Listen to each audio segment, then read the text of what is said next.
허환구의 라디오 오늘. 여러분 안녕하십니까, 허환구입니다. 3월 소비자 물가 상승률이 1년 전보다 3.1% 올랐습니다. 두 달 연속 같은 상승률을 기록 중인데요. 특히 사과와 배는 모두 80%, 87% 이상으로 역대 최고 상승률을 보였습니다. 특히 농산물 물가가 20% 올라 전체 물가를 0.79%포인트 끌어올리고 있습니다. 그러자 오늘 윤석열 대통령은 긴급 농축산물 가격 안정자금을 무기한으로 투입하고 지원 대상을 확대하겠다고 밝혔습니다. 하지만 농수축산물 현재 물가를 보면 긴급 자금이 투입됐음에도 올라간 것으로 나타나서 과연 긴급 자금 투입으로 올라가는 물가를 잡을 수 있을지 의문입니다.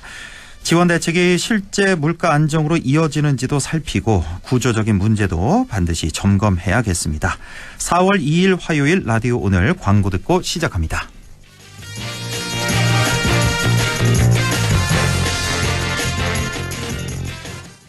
봄나들이 4행시. 봄나들이 갈 때쯤 나도 차 바꿀까? 라는 생각 들면 딱 KGM 토레스지. EVX까지 혜택이 팡팡. 4월 특별 혜택 토레스 24개월 무이자 할부또는 최대 200만원 추가 할인. EVX 전트림 200만원 인하까지. KGM 전시장에서. 이희경입니다. 그거 아세요? 이사는 평수를 바꾸지만 연금 이전은 평생을 바꾼다는 말. 그래서 저는 하나 연금 닥터. 빈틈없는 밀착 관리에 찾아오는 연금 전문가 상담까지. 당신의 퇴직연금 하나은행 연금 닥터로 이전해야겠죠? 원금 손실에 유의하시고 자세한 내용은 하나은행 홈페이지 참조. 나에게 꼭 맞는 생유산균 락토핏. 아기에게 락토핏. 아이들도 락토핏. 우리 가족 락토핏. 맞춤형 생유산균. 종근당 건강기능식품입니다. 당신은 아마 아직 모를 거야. 상기렌트 숨은 강자. 아마 믿지 못할 거야. 합리적인 이 가격을. 장기렌트의 숨은 강자 홈페이지에서 실시간으로 확인하세요. 아마존카. 네, 라디오 오늘 화요일 순서 시작합니다. 1부 김세롬의 세상맘사 함께하겠고요. 2부 이슈 오늘에서는 22대 총선에 출마한 후보들 만나보고 있는데요. 오늘은 상주 문경선거구 새로운 미래 김영선 후보를 연결해 보겠습니다. 이어서 최요한의 시사 따라잡기도 준비되어 있습니다. 라디오 오늘 유튜브로도 다시 들으실 수 있습니다. 많은 애청 바랍니다.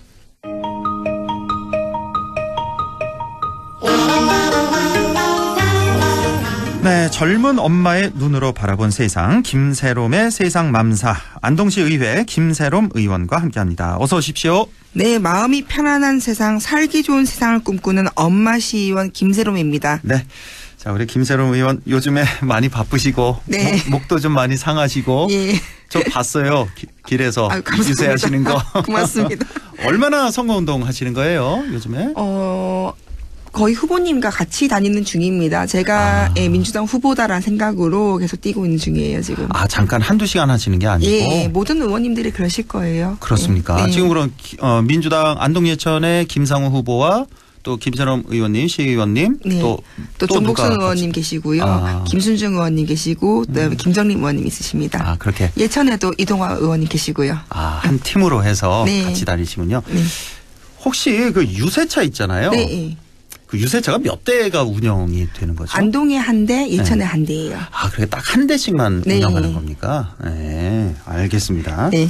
지금 궁금해하시는 분들이 좀 계실 것 같아서. 조금 시끄럽더라도요. 청취하시는 분들 4월 10일까지는 정말 민주주의의 꽃을 피우는 축제라 생각해 주시고 조금만 너그러이 좀 봐주시면 감사할 것 같습니다. 그 시민들 반응이 어때요? 저 솔직히 말해서. 지난번에 우리 김선우 의원님 후보자 때 그때랑 지금 분위기랑 좀 제가 선거 캠프에 지선, 대선, 총선 다 있어 봤는데요. 저는 이번이 정말 분위기가 좋다고 생각을 하거든요. 확실히 그래요? 네, 하면은 유세할 때 지지하시는 분들의 그 표정도 너무나 다르고요. 보면은 민주당을 지지한다고 이제 예전에는 샤이로 이제 숨어서 있는 분들이 많았는데 네. 이제는 좀 드러내고 지지해 주시는 분들도 굉장히 많다고 느껴져요. 그렇습니까? 네. 예. 체감하는 거는 정말로 정말 안동에도 민주당 지지하시는 분들이 이렇게 많았구나라고 되게 감사함을 매일매일 느끼는 것 같아요. 지금은. 네. 김세롬 의원이 지난 선거 때 사실 그 엎드려 절한 걸로 좀 유명해지셨는데 예, 이번에 뭐 맹땅에. 그런 거 없습니까 혹시? 예. 이번에는 사실 저희 유세 촬영에 있을 때 제가 무릎 꿇고 유세를 좀 많이 하고 있습니다. 꿇어 앉아서요. 예. 좀 한번 좀 그래요? 봐주십시오. 제 목소리 한 번만 귀 기울여 주십시오란 마음으로 좀 그러고 있는 중입니다. 그렇군요. 컨셉은 아니고요. 하도 서 있다 보니 허리가 아파서 사실 그렇습니다. 알겠습니다. 네. 자, 김세롬의 세상만사 오늘 또 준비한 내용 또 얘기 들어가 보죠. 어떤 얘기 해볼까요 오늘은? 자 지금 네. 안동에서 지금 벚꽃 축제가 진행 중인데요. 네, 전국 곳곳에는 그 벚꽃 축제가 진행 중이죠. 네. 근데 정작 축제의 주연격인 벚꽃은 아직 못 보고 있는 지역이 굉장히 이게 많습니다. 참 안타까워요. 지나다니면서 보면 아직 만개한 게 아니죠. 그렇죠. 지금도. 예. 그 이유를 찾아보니까 잦은 비와 꽃샘 추위에 벚꽃 개화 시기가 늦어졌기 때문인데요. 네. 전국 지자체마다 아마 축제 담당자들 속이 시커멓게 타들어가지 않을까 싶습니다. 네. 안동 강변의 와홍 벚꽃길도 매년 많은 시민들의 사랑을 받고 있습니다. 안동 벚꽃 축제가 올해는 스프링 팡팡이라는 주제로 3월 27일부터 열리고 있는데 안동도 역시 벚꽃 없는 벚꽃 축제를 하고 있습니다. 네. 안동시는 부득이하게 축제 기간을 연장하기로 했고 이 부분이 어제 MBC 통해서 방송이 되었죠. 이건 참 다행이라고 생각이 들었습니다. 네, 맞아요. 네. 지난주 시청 간부회의에서 시장님이 꽃이 필 때까지 축제를 연장해서 시민들이 즐겁게 할 수 있도록 하라라고 지시하셨고 그래서 축제가 일주일 동안 개최가 이제 연장이 되는 거고요. 예. 또 벚꽃이 만개했을 때 시민들이 도로 밑으로 내려가는 경우가 많기 때문에 안전사고를 대비해서 거리 통제도 똑같이 4월 7일까지 합니다. 그래서 오늘은 날씨를 딱 정해놓고 하늘만 정해보는 저 쳐다보고 있는 계절형 축제, 즉 기후와 축제에 대해 이야기를 해보겠습니다. 예, 이거는 사실 이 벚꽃 없는 벚꽃 축제. 네. 그래서 사실 안동시를 비판할 수도 없고. 그럼요. 사실 올해 이거는. 일기 예보가 조금 더 일찍 핀다는 그런 예보가 있었기 때문에. 그렇죠. 예, 그리고 좀 약간 일찍 시작했는데 오히려 더 네. 늦어져서 지금 문제가 되고 있는데. 네. 자, 기후변화로 인해서 사실 벚꽃 개화식에 맞춰서 축제를 연다. 이게 상당히 좀 어려워지네요, 점점. 그렇죠. 이게 노래도 있죠. 봄바람 휘날리며. 제가 아까 방송 전에 굉장히 연습을 많이 했는데 예, 이맘때 들으면 더욱 특별한 멜로디 바로 이 벚꽃 엔딩인데요. 기후변화는 실제로 우리나라의 벚꽃을 엔딩시킬 수도 있을 것 같습니다. 조금 과장된 걱정일 수도 있지만 그만큼 기후변화로 인한 자연 생태계의 변화가 우리 삶에 마주 밀착되어 있다는 건데요. 예. 올해는 벚꽃이 언제쯤 필지 내년에는 어때쯤 필지 이 문제에 해답을 찾지 못해 전국의 지자체는 굉장한 어려움을 겪고 있습니다. 실제 꽃 없는 벚꽃 축제는 최근 몇 년째 반복되고 있는 일인데요. 지난해는 너무 일찍 해서 개화가 빨리 돼서 축제 일정이 당겨지고 예. 올해는 예측보다 개화 시기가 늦겨져서 축제 일정을 미루거나 연장되고 있는 중입니다. 예. 이렇게 해서 안동은 이제 일주일 연장을 했는데 네. 저쪽에 강원도 속초시 같은 경우는 뭐 벚꽃 축제를 2번 열었다는 게 이게 무슨 말이에요? 네, 제가 찾아보니까 있던데요. 네. 속초시는 2024 영랑호 벚꽃축제를 3월 30일과 31일 1차로 축제를 하고 네. 일주일 뒤인 4월 6일과 7일에 2차 축제를 진행합니다. 이거를 어떻게 알렸냐면요. 사회관계망 서비스 SNS에 죽을 죄를 지었습니다. 하늘을 이길 수가 없습니다. 벚꽃이 안 핍니다. 그래서 2번 하겠습니다. 라고 해서 예. 화제가 되기도 됐습니다. 이거 하늘을 이길 수가 없습니다. 네. 이게 속초시에서 나온 말이었군요. 네. 예, 저도 이거 뉴스를 통해서 봤었는데, 예. 자, 이렇게 죽을 죄를 지었습니다. 이렇게까지 사과를 하는. 예.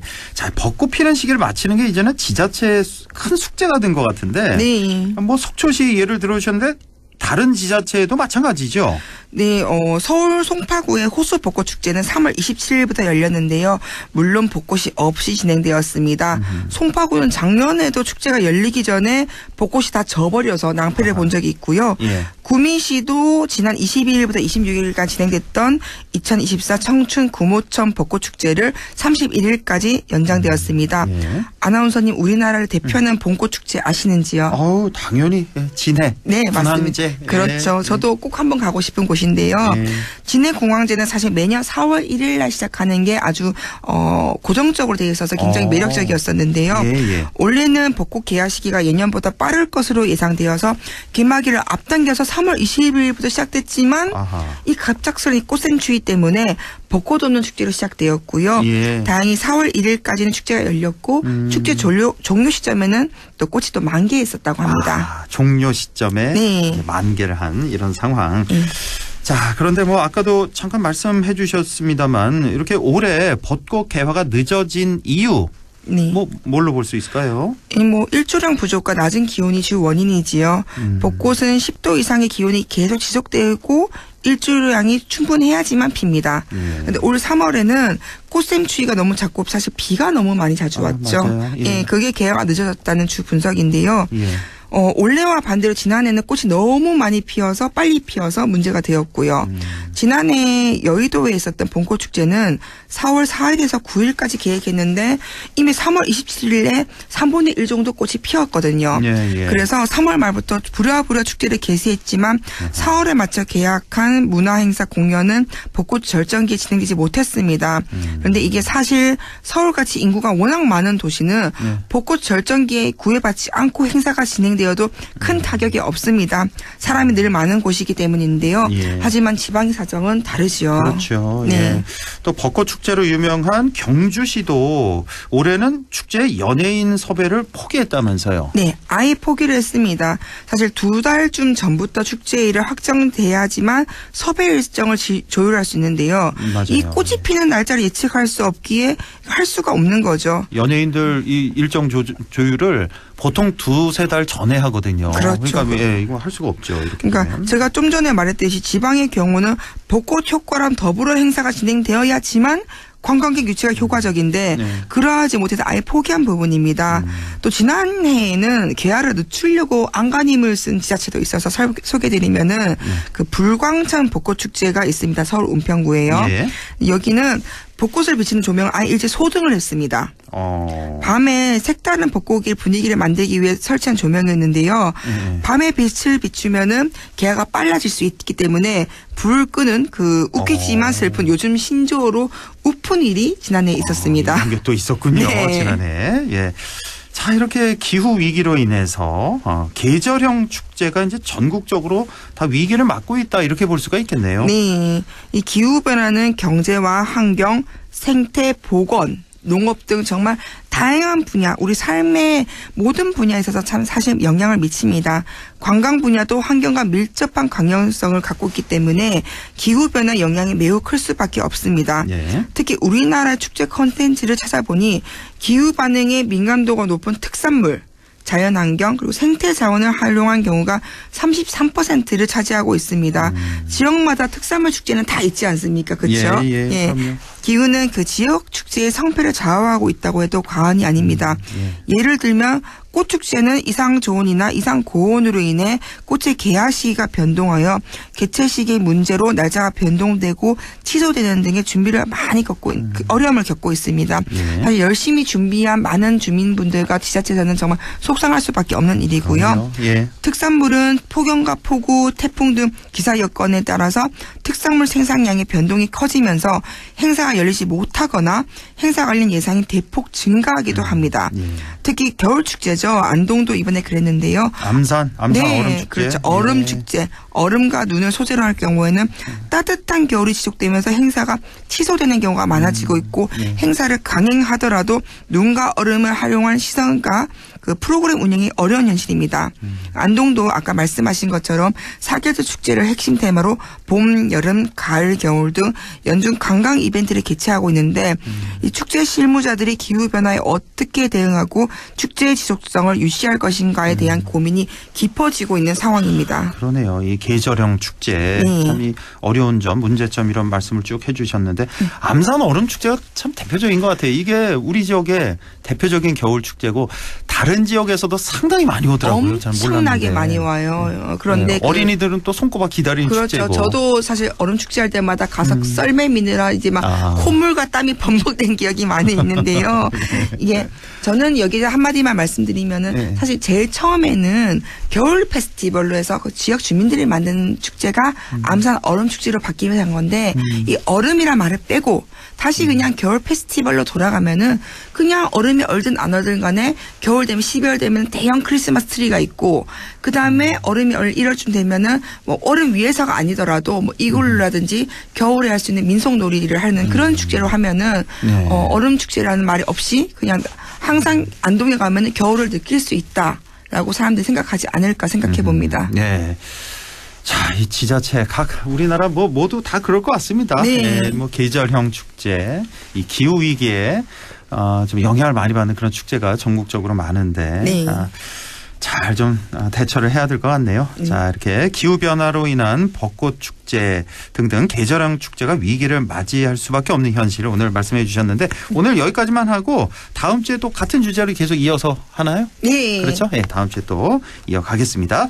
자, 지금까지 김새롬의 세상맘사 안동시의회 김새롬 의원과 함께했습니다. 고맙습니다. 감사합니다. 네, 라디오 오늘 2부에서 뵙겠습니다.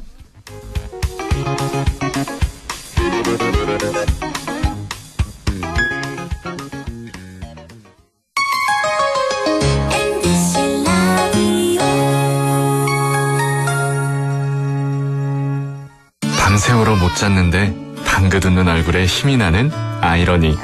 음정도 박자도 없지만 그 어떤 노래보다 감동적인 아이러니.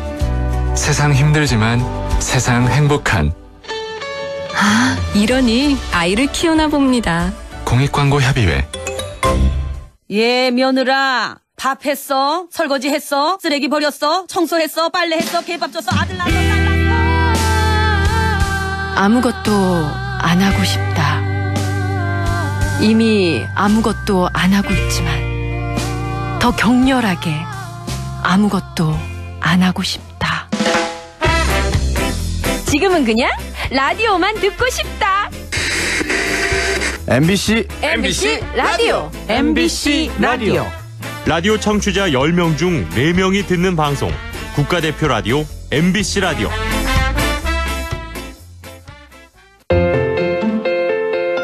대한민국 사람 10명 중 4명은 이 드라마를 봤습니다. 홍시 맛이 났는데 어찌 홍시라 생각했느냐 하시면 그냥 홍시 맛이 나서. 대한민국 사람 10명 중 4명은 이 만화를 보며 자랐죠. 그리고 대한민국 청취자 10명 중 4명은 이 라디오를 선택했습니다. MBC 라디오. MBC 라디오. 26년간 청취 점유율 1위 국가대표 라디오 MBC 라디오.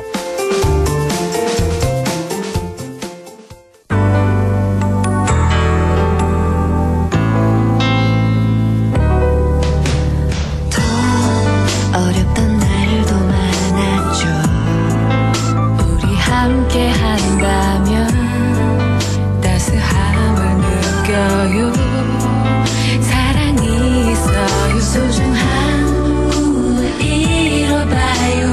우리 함께 여기 있으니 감동과 사랑 있는 MBC 라디오 문화방송 100.1 MBC 라디오. 네, 6시 23분 39초 지나고 있네요. 이슈 오늘 시작합니다. 22대 총선에 출마한 후보들 만나보고 있는데요. 오늘은 상주 문경 선거구에 출마한 후보죠. 새로운 미래 김영선 후보를 연결해 보겠습니다. 김영선 후보님 안녕하십니까? 네, 안녕하십니까. 김영선입니다. 예. 요즘 뭐 많이 힘드시죠? 어떻습니까? 뭐 운동하시느라고. 예. 네네, 뭐 할만합니다. 그러세요. 네. 예. 하루하루 지나면서 이제 몸도 마음도 좀 조급해지시고 또 선거운동 하시느라 더 고된 하루하루 보내고 계실 것 같은데요. 벌써 8일 앞으로 다가왔습니다.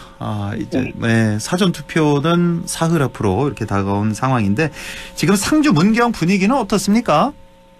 네, 잘 아시다시피 TK 지역, 특히 이곳 상주와 문경은 유독 보수세가 강한 지역입니다. 예. 보수정당, 즉 국민의힘 후보 공천이 끝나면 이미 선거가 끝난 거나 마찬가지인 듯 선거가 파장 분위기였는데요. 아하.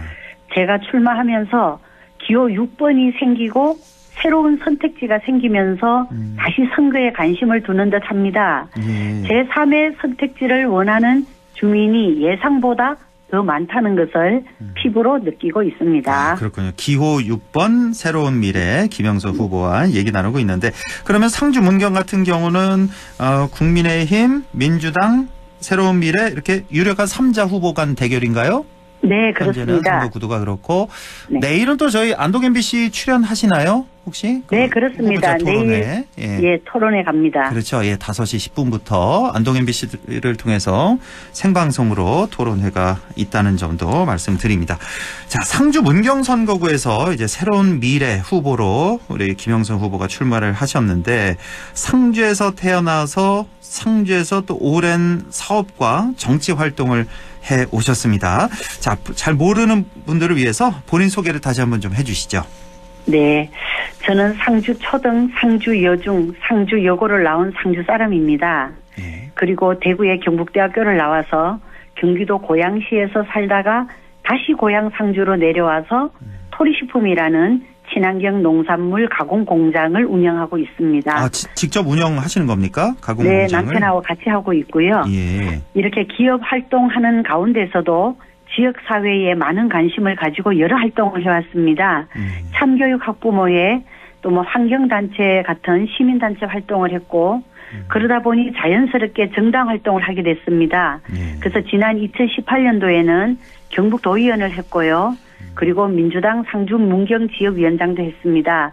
지금은 새로운 미래의 경북도당 위원장 겸 책임위원을 맡고 있습니다. 그러니까 저는 전문 정치인이 아니고 생활 정치인입니다. 생활을 하면서도 정치도 하는 생활 정치인. 네. 그래서 저는 지역을 잘 알고 지역민의 눈높이를 잘 아는 것이 저의 강점이라고 생각합니다. 네, 나는 정치만 하는 사람이 아니다. 상주에서 나고 자라서 생활도 하면서 정치를 하는. 그래서 누구보다 상주를 잘 안다. 네, 이런 말씀이시군요.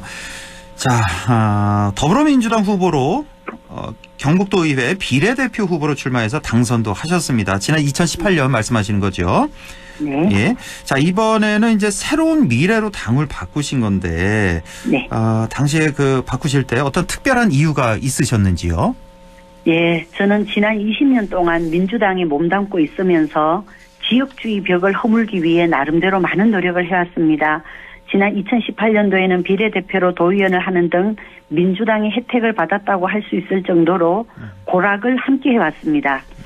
하지만 민주당이 언젠가부터 1인 사당화, 방탄정당으로 변질되는 모습을 보면서 자괴감이 들었습니다. 특히 지난번 대선에서 이재명 후보가 패배하면서 패배의 모든 책임을 이낙연과 그 지지자들에게 전가하고 나아가 조롱하고 배제의 정치를 하는 당의 모습을 보고 더 이상 민주당 내에서는 이렇게 함께 할 수 없다고 생각을 했습니다. 물론 20년간 몸담았던 민주당을 떠나는 것이 쉽지만은 않았지만 민주주의가 실종된 당이다. 내부에서는 어떻게 할 수가 없겠다라고 판단하고 결행을 하게 되었습니다. 예, 나온 시기가 언제쯤이었죠? 올 1월에 나왔습니다. 올 1월에 나오셨고 민주당의 사당화 또 방탄화 이렇게 되는 모습을 보고 참을 수 없었다 이런 말씀이신데 새로운 미래 하면 이제 이낙연 전 대표 생각나고 또 김종민 의원 이 두 분이 이제 당을 이끌고 있다라고 볼 수가 있겠는데 지금 그 김종민 의원 같은 경우는요 저쪽 세종 쪽이죠. 세종 쪽에서 이제 민주당 후보가 이제 낙마하면서 다시 그 민주당 쪽에 좀 손을 좀 내미는 그런 모습을 좀 보지 않았습니까? 네. 우리 국민들도 아마 다들 보셨을 텐데 이런 모습에 대해서는 좀 어떻게 보십니까? 네, 뭐 일단 출마를 하면 또 선택을 받아야 하니까요. 그리고 이제 사실 이제 김종민 후보의 뿌리가 또 민주당인 것도 있으니까 민주당의 지지를 받으려면 그런 또 전략적인 행보가 아닐까 이렇게 생각을 합니다. 네. 그렇게 비판하고 나왔는데 어쩔 수 없다. 정치 선거는. 비판은 했죠. 그리고 내부에서도 비판을 했고 나와서도 비판은 하지만 또 민주당 유권자도 있으니까요. 또 민주당 유권자의 눈높이도 생각을 해야 되는 것이고요. 또 우리가 뭐 민주당에 있다고 해서 국민의힘의 또 지지를 또 얻지 않을 수도 없는 거니까요. 그때는 이제 유권자로 보고 또 이렇게 그 눈높이에 맞게 뭐 다가가는 것이 아닐까 이렇게 생각을 하고 있습니다. 예, 알겠습니다. 예. 자, 그런데 지금 새로운 미래를 보면 각종 여론조사 지금 발표가 되고 있는데 뭐 정확한 수치는 말씀 안 드리겠습니다. 뭐 개요를 다 말씀드려야 돼서. 사실 그 처음에 나올 때 그 기대했던 지지율이 지금 잘 안 나오고 있는데 자체적으로 당내에서는 이걸 어떻게 지금 평가하고 계시고 분석하고 계십니까? 네, 아무래도 또 신생 정당인데다가 또 현역 국회의원 수도 적고 또 뭐 또 제3당끼리 통합의 그런 또 우여곡절도 있고 이러다 보니 또 주목도도 떨어지는 것 같습니다. 그리고 이제 또 우리 정치가 좀 과격해야 언론도 실어주고 유권자들도 관심을 두는 경향이 있는데 또 우리 당 사람들이 그런 우여곡절도 있었지만 그 이후에 또 열심히 했어요. 열심히 했는데 너무 반듯한지 어쨌거나 잘 안 뜨네요. 저는 그래도 이제 우리 당의 사람들이 도덕적으로 우위에 있고 또 정치에 대한 소신이 있고 또 주민을 생각하는 참된 정치인이 많아서 결국에는 국민들이 알아주리라 생각을 하고요. 또 당이 초기라서 또 이제 처음이다 보니 어려움은 있지만 잘 다듬어 가면서 노력하면 제3당으로 잘 정착하리라 생각하고 최선을 다하겠습니다. 자, 돌이켜 보면 그 이준석 대표의 개혁신당과 손을 잡았다가 손을 또 놓지 않았습니까? 그게 뭐 일주일인가 열흘 만에 다시 잡았다고 나왔는데 그 모습 좀 어떻게 보셨어요? 우리 김영선 후보님 같은 경우는. 네, 뭐, 결과적으로는 또 국민들에게 좀 헷갈리게 할 수는 있었는데, 저는 또 팔이 안으로 굽어서 그런지 어떤 그런 과정이 제3당이 자리 잡는 과정으로 좀 봐주시면 좋겠다. 물론, 이렇게 어떠한 노선으로 씩씩하게 가는 방법도 하나의 방법이겠으나, 또 제3당끼리 합쳐서, 또, 제3당으로 우뚝 서기 위해서 어떤 고육지책이었을 것이다. 그러나 이제 좀 서로 태생이 다르다 보니 잠깐이라도 같이 해보니 역시 맞지 않았구나 하고 또 결별을 하게 됐는데 그게 오락가락하는 모습으로 보일 수도 있겠으나 제3당의 어려움 그러나 결국은 자리 잡기 위한 과정으로 봐주시면 감사하겠다라는 말씀을 드리겠습니다. 그러니까 우리 뭐 국민들이 보기에 사실 개혁신당이나 새로운 미래나 당시에 잘 화합해서 손을 잡았으면 굉장히 좀 지지율이 확 올랐을 수도 있는데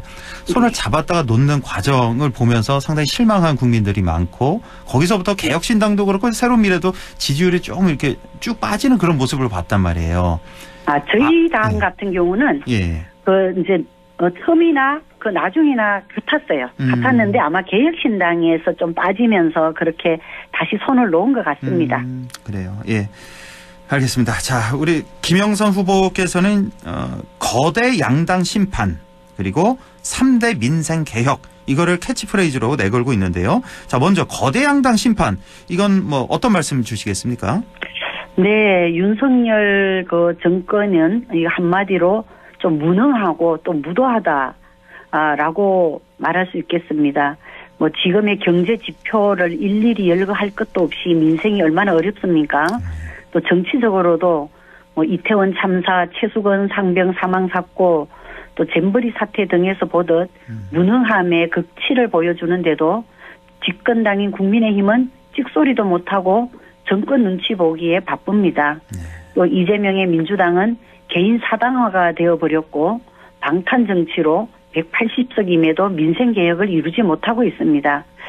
그래서 민생은 뒷전이고 이렇게 적대적 공생관계인 두 정당은 심판받아야 한다라고 생각하고 심판을 받을 때 비로소 민생을 돌볼 것이다 라고 생각을 해서 거대 양당 심판 그리고 이제 3대 민생 개혁은 또 얘기하면 길 것 같아서요. 예, 뭐 간단히.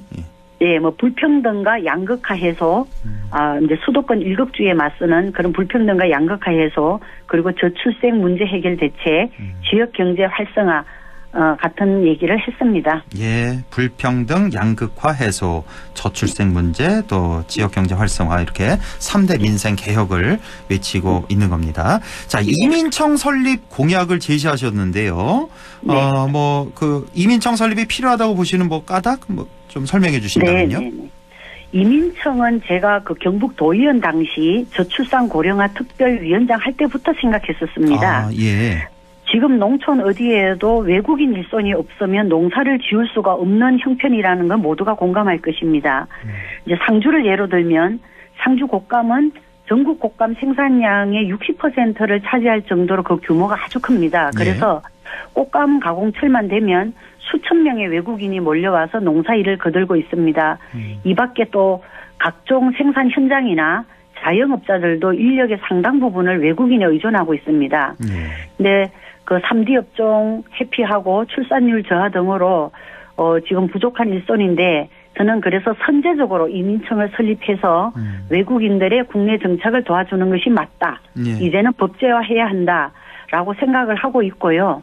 또 경북도에서도 이미 이민청과 관련해서 용역을 한 걸로 알고 있는데 경북도에서 나선다면 그거는 지방소멸 위험지역 1, 2순위인 상주 또는 문경이 우선이다라고 생각을 합니다. 예, 상주 또는 문경에 이민청을 설립해야 된다. 이게 이제 공약이 되겠고, 자 이제 남은 선거운동 기간 이제 딱 일주일 남았군요. 오늘 밤 12시가 되면 딱 일주일이 남는 건데 앞으로 어떤 전략으로 임하시겠습니까?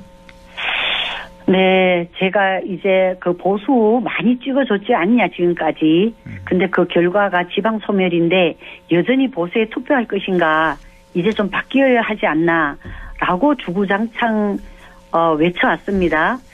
또 그러면 하시는 말들이 민주당이 또 대안이 되지 못한다고들 하셨습니다. 이제 새로운 선택지로 기호 6번 김영선을 선택지로 들이니 선택해 주십시오라고 계속 호소하는 수밖에 없고요.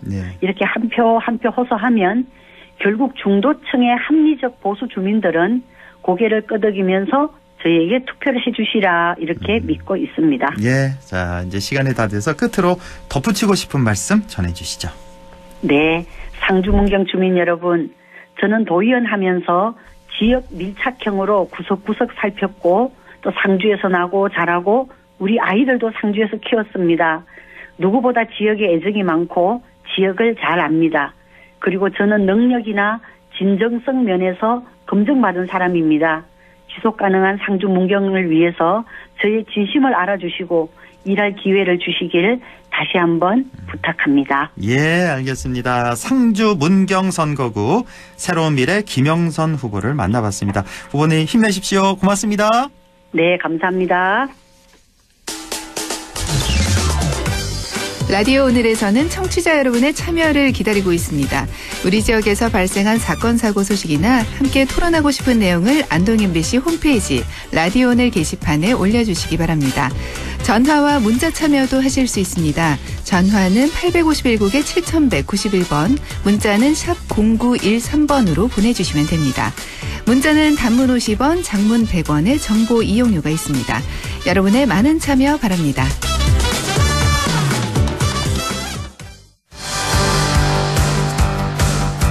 네, 시사 따라잡기 시작합니다. 여러분 딥페이크라고 많이 들어보셨을 텐데요. 인공지능을 기반으로 활용한 인간 이미지 합성 기술이라고 보면 될 것 같습니다. 오늘 이 딥페이크에 대해서 자세히 알아봅니다. 최요한 시사평론가 연결되어 있습니다. 안녕하십니까? 예, 반갑습니다. 최요한입니다. 예, 요즘 뭐 연예인들, 뭐 정치인들 딥페이크 화면 종종 보게 되는데요. 우선 이 딥페이크가 무엇인지 설명을 먼저 좀 해주시죠. 이 딥페이크라는 것은 딥러닝과 가짜 페이크의 혼성어입니다. 기존에 있던 인물의 얼굴이나 특정 부위를 영화의 CG처럼 합성한 이제 영상 편집물을 총칭하는 것인데요. 과거 인물의 사진이나 영상을 조악하게 합성해서 게시하던 것이 이 디지털 기술 그리고 인공지능의 발전으로 훨씬 더 정교하게 만들어진 결과라고 볼 수 있습니다. 그런데 이제 아직은 이제 싸고 뭐 조악한 수준의 영상이 많아서 대부분 딱 보면 좀 이상한데? 왜 하면서 이제 가짜인 걸 알 수가 있지만 영상의 화질이나 처리되는 데이터의 질에 따라서 어떤 딥페이크 영상 같은 경우 원본은 거의 구분하지 못할 정도로 정교한 경우가 많습니다.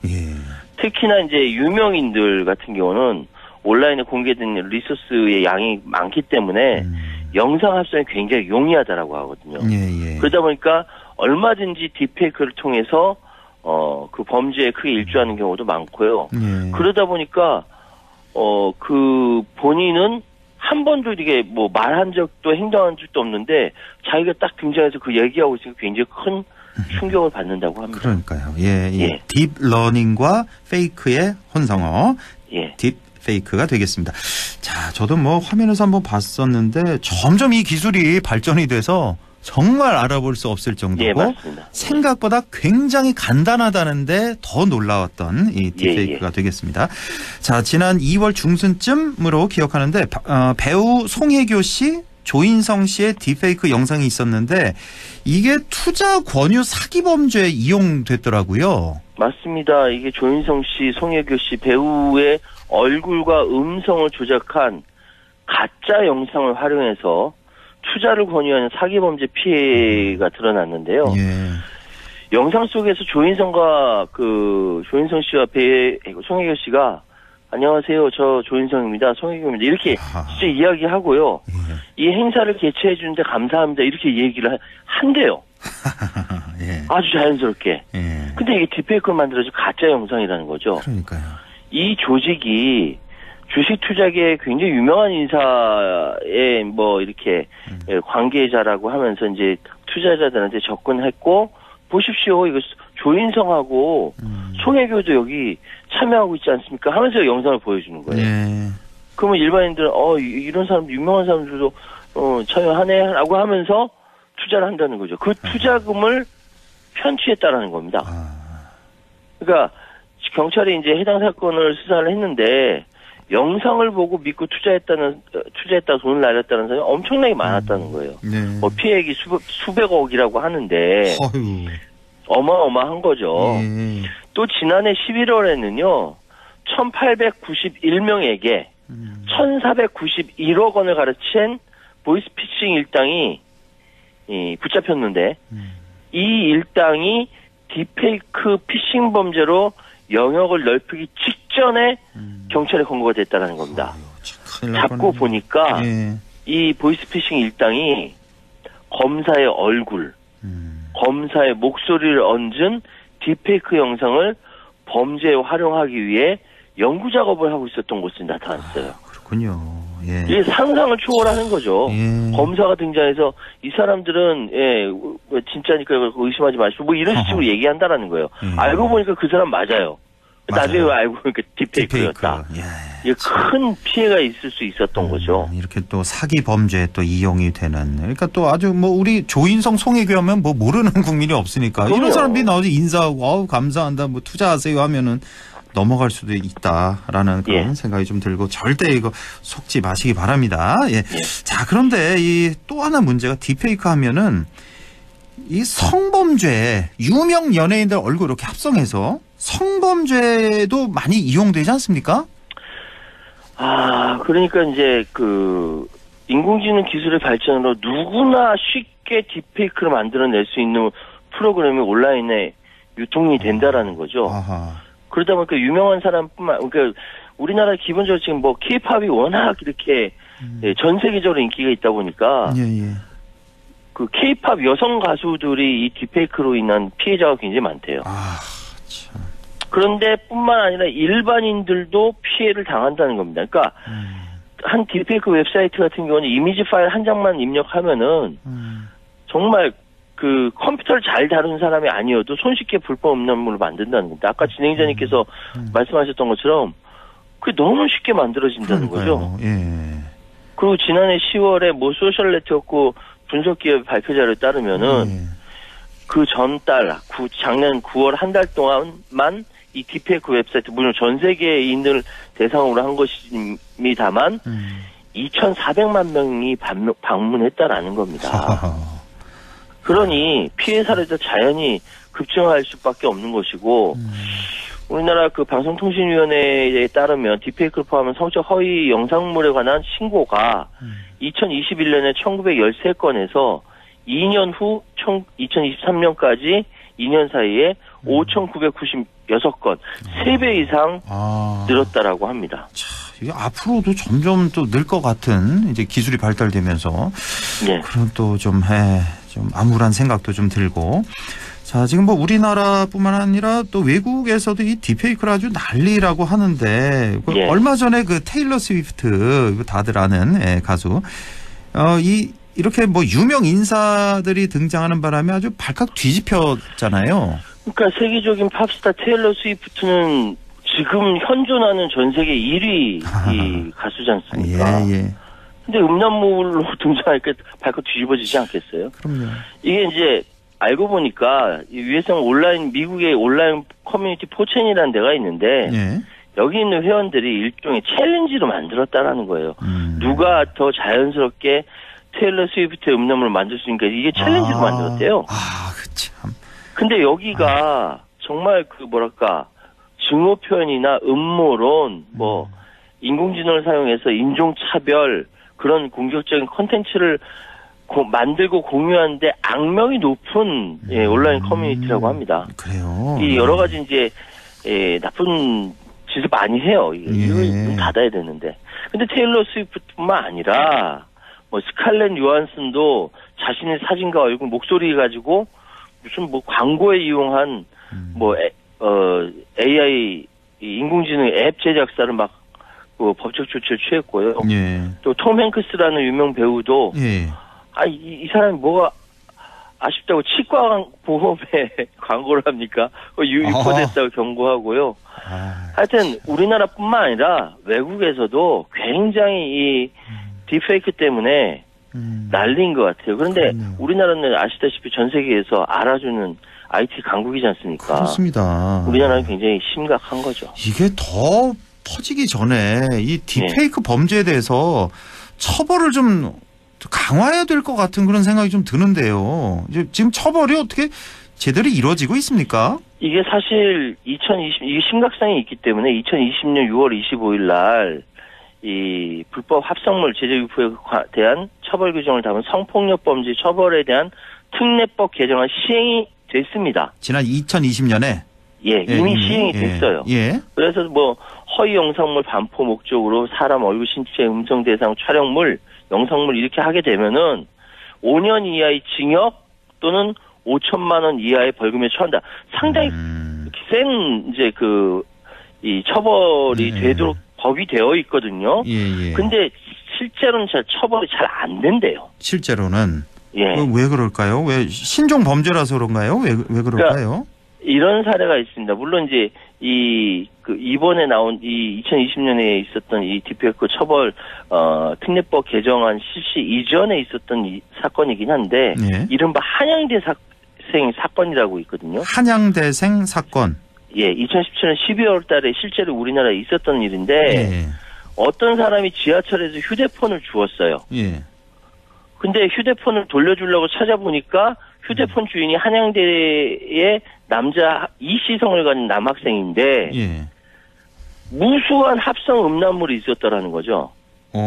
주운 사람이 이렇게 보니까 휴대폰 주운 사람이 이 학생한테 돌려준 것이 아니라 그 합성 음란물 피해자들한테 연락을 한 겁니다.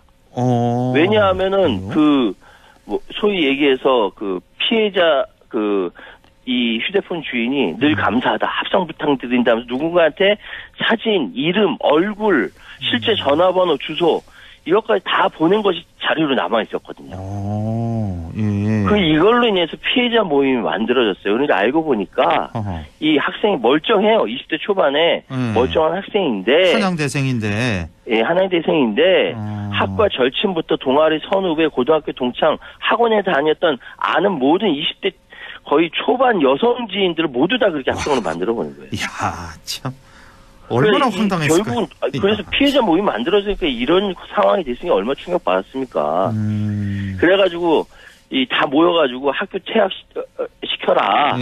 공개 사과문 게시해라. 그러니까 결국 퇴학당하고 또 군입대래. 그래서 군에서 이제 수사를 맡았는데 이게 신종범죄잖아요. 법이 없었어요. 그때는 없었군요. 아예. 그래서 음화 제조 교사제가 적용됐는데 그러니까 음란한 물건을 만들게 시켰다라는 거죠. 근데 1심, 2심 맡은 군사법원 징역 8개월 실형 선고했는데 대법원에서 심리 4년 만에 무죄 취지로 다시 돌려보냈어요. 왜냐하면은 그때까지 제대로 된 법이 없었기 때문에 불법 촬영 사진, 불법 촬영 이 사진은 수집할 때 위법한 증거다. 제대로 이제 그 참관한 상태에서 이게 수집한 증거가 아니라고 본 거죠. 그 결국은 이제 결론만 말씀드리면 결국 이 사람에 대해서 피해자 한 명에 대한 명예훼손으로만 처벌받게 되었다라는 이야기죠. 지금 딥페이크 범죄로 대략 뭐 법원에서 처벌된 건 한 70건 남짓인데 반 이상이 집행유예로 풀려나고요. 실제로 징역을 산 사람은 5-6명 정도? 그 정도밖에 안 된다라는 겁니다. 70건 피해는 중에. 어마어마한데 실제 처벌은 이것밖에 안 됐다는 거죠. 70건 중에 징역형은 10%도 안 된다. 대여섯 건 정도. 예. 자, 지금이 이제 뭐 한창 선거철인데 이 딥페이크 문제는 정치적으로도 좀 문제가 많이 생기고 있지 않습니까? 이거 딥페이크 잘못 만들면 전쟁도 나겠더라고요. 예. 예를 들어서 뭐 트럼프 전 대통령이 뭐 뉴욕 경찰에 체포되는 가짜 이미지 막 그거 봤어요. 나오게 되고요. 예. 우크라이나 볼로디미르 젤렌스키 대통령이 러시아에 항복을 선언하는 듯한 가짜 동영상도 유포된 적이 있습니다. 그리고 앙겔라 메르켈 전 독일 총리 뭐 유럽인들은 우리 손으로 운명을 결정해야 한다. 러시아와 함께 이 말도 안 되는 소리. 독일하고 러시아 아주 안 좋잖아요. 안 좋죠. 아주 안 좋죠. 예. 그러니까 이런 상황들이 외국에서도 굉장히 이렇게 활성화되고 활용이 되었다라는 것이죠. 그렇군요. 예. 자, 그리고 또 얼마 전에 윤석열 대통령이 딥페이크로 또 등장해서 많은 사람들이 좀 당황했고 이게 바로 또 삭제가 됐었죠. 삭제가 됐죠. 예. 근데 사실은 이게 작년 말부터 이게 풀렸던 겁니다. 보도가 된 게 얼마 전이라서 그렇지. 46초 분량의 영상인데 그러니까 소위 얘기해서 딥페이크 영상으로 뭐 윤석열 대통령 양심 고백이 연상 뭐 하지만 양심 고백 사실이 아니에요.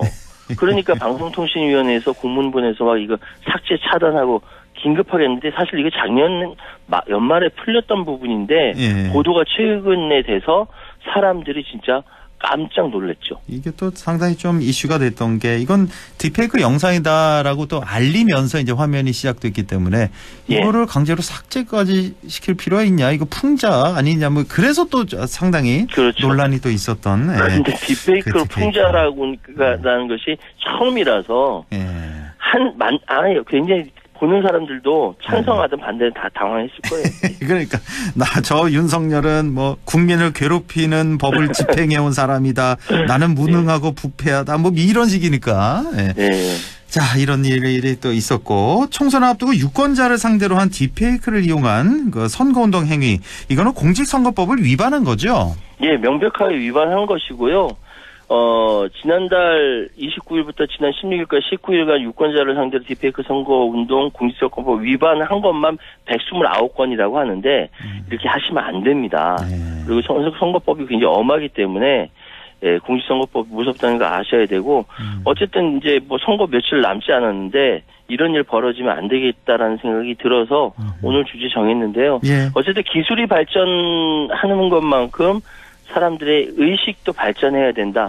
결론적으로 이렇게 말씀드리겠습니다. 네, 오늘은 눈으로 봐도 속는 세상, 딥페이크 세상에 대해서 알아봤습니다. 최요한 시사평론가였습니다. 고맙습니다. 예, 감사합니다.